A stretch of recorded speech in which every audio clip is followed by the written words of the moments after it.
그 이란과 이스라엘 관련해서 지정학적 리스크의 완화 때문에 비트코인이 다시 110K, 즉 이제 11만 달러를 회복을 할까라는 의견들이 조금씩은 나오고 있는데 이걸 좀 살펴보겠습니다.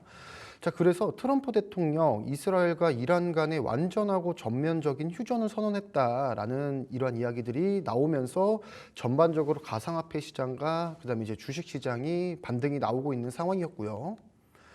자, 그런데 이제 사실 저는 이러한 이야기를 보기 전에 이제 지난 밤이죠. 이란이 카타르에 위치한 미군 기지를 향해서 미사일을 발사했다라는 내용을 보고서 이제 정말 시장에 어느 정도 좀 더 조정이 들어오는 시기가 온 건가라고 좀 걱정을 했었는데 다행히도 트럼프 대통령이 이제 뭐 이야기를 했다라고 하죠. 이란이 미군 기지에 미사일 공격을 가하기 전에 미리 사전 통보를 했다라고 합니다. 인명 피해를 최소화하기 위해서.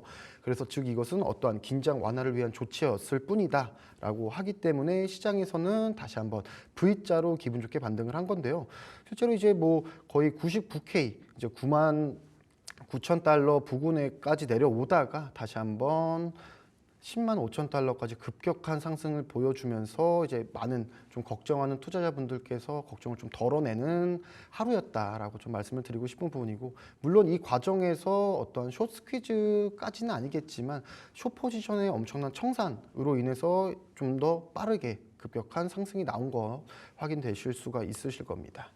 자, 그래서 여기서 이제 우리가 좀 생각을 해야 되는 것은 과연 진짜 이게 끝난 걸까? 진짜 휴전일까라는 것에 대해서 좀 생각을 해보셔야 되는데, 그 이유 자체가 일단은 이제 천천히 설명을 드릴 예정입니다.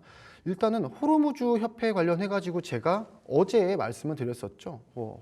호르무즈 협회가 이제 그 호르무즈 해협이 봉쇄가 되게 된다면은 국제 유가는 바로 폭등을 하게 될 거고, 그렇게 되면 원유가 오르고, 그런 것은 이제 물가가 오르게 되고, 이러한 물가가 오르는 것에 대해서 인플레이션의 우려가 상승을 하게 될 것이다.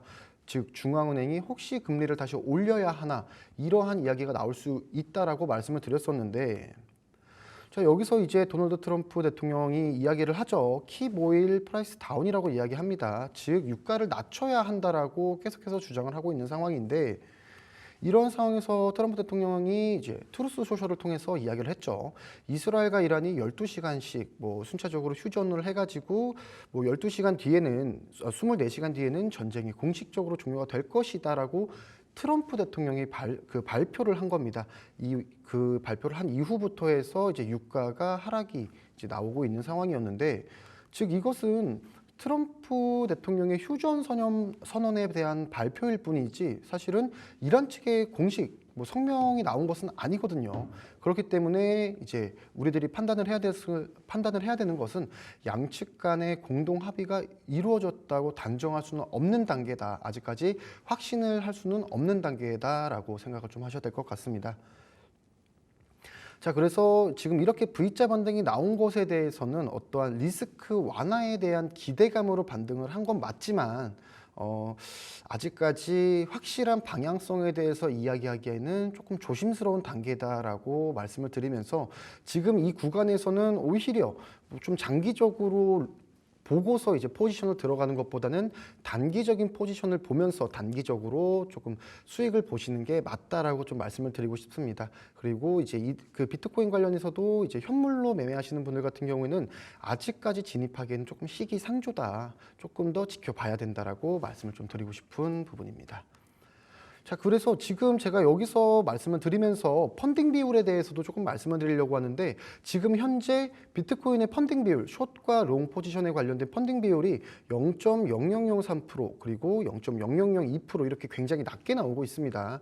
그러니까 이 말은 이제 어떤 말이냐면은 롱숏 간의 자금 조달에 대한 부담이 거의 없는 상태라고 생각을 하시면 되시는데, 즉 레버리지에 대한 과열이 없습니다. 롱 포지션이 과도하게 많다던가 숏 포지션이 과도하게 많다던가 이러한 이제 어떠한 과열 없이 지금은 포지션들이 비교적으로 중립적인 상황에 이제 지금 놓여져 있다라는 건데, 이게 이제 롱이 과열을 하게 되면은 펀딩비가 계속 올라가기 때문에 롱 포지션을 들고 가게 될 경우에는 돈을 내면서 들고 가는 거고요. 숏 포지션이 과열을 하게 되면은 펀딩비가 점점 내려가기 때문에 결국에는 숏 포지션을 가게 됐을 때 돈을 내면서 가야 되는 구조라고 생각을 하시면 됩니다.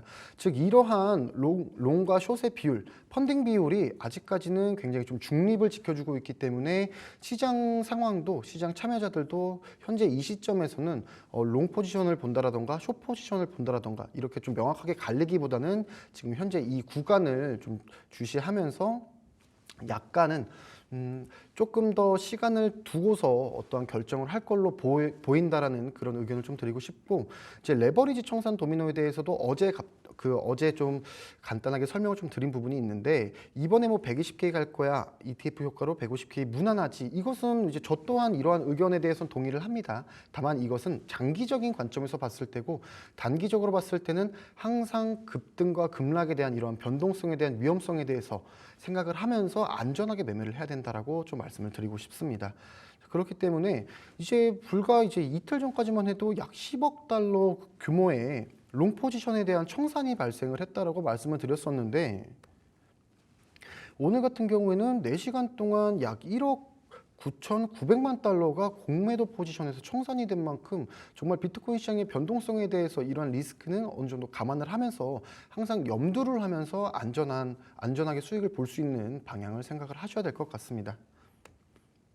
자, 그렇기 때문에 제가 항상 말씀드리는 거지만 이렇게 시장에서는 늘 반복되는 패턴입니다. 러시아 우크라이나 전쟁이라던가 코로나라던가 어떠한 이러한 지정학적 리스크라던가 전염병 리스크, 이러한 리스크들은 역사적으로 꾸준하게 발생이 되고 있고 시장은 이미 그것을 학습을 했기 때문에 우리는 이러한 위기가 가지고 오는 공포의 확산, 이런 공포의 확산에서 청산이라는 실수를 하지 않고 오히려 그 청산에 대해서 기회를 보고서 항상 안전하게 좀 수익을 챙겨가는 방향을 추구해야 한다라고 말씀을 좀 드리고 싶습니다. 그래서 즉 알아채고 먼저 대응해야 된다라고 좀 말씀을 드리고 싶은 부분인데, 만약에 이렇게 알아채고서 먼저 대응하는 게 어렵다라고 생각하시는 분들은 그 제이쌤 공부방 들어오셔가지고 제가 하나하나 다 이제 분석해서 알려드리고 있으니까 이렇게 제 분석 통해 가지고 같이 따라오시면서 수익을 좀 보셨으면 좋겠습니다. 저는 이번에도 뭐 이더리움 관련해 가지고 급격하게 상승 나올 때 굉장히 좀 수익도 엄청나게 좀 잘 본 케이스였는데, 제가 이렇게 좀 분석하고 하는 내용들을 시청자분들도 같이 따라오셔 가지고 다 같이 좀 수익을 보셨으면 좋겠습니다. 알아채고 먼저 대응해야 된다라는 말 기억해 보셔야 될 것 같습니다. 함께 또 미리미리 이슈들 체크하셔야 되고 공부 좀 많이 하셔야 됩니다. 그런 정보들 좀 필요하다 하시는 분들 위해서 지금 하단에 QR코드 띄워드리고 있으니까요. 들어오셔서 코인에 대한 정보들 좀 공부 많이 해보시고 소통하시면서 정보 알차게 좀 더 챙겨가시면 좋을 것 같습니다. 저희는 그럼 코인 클래스로 돌아올게요.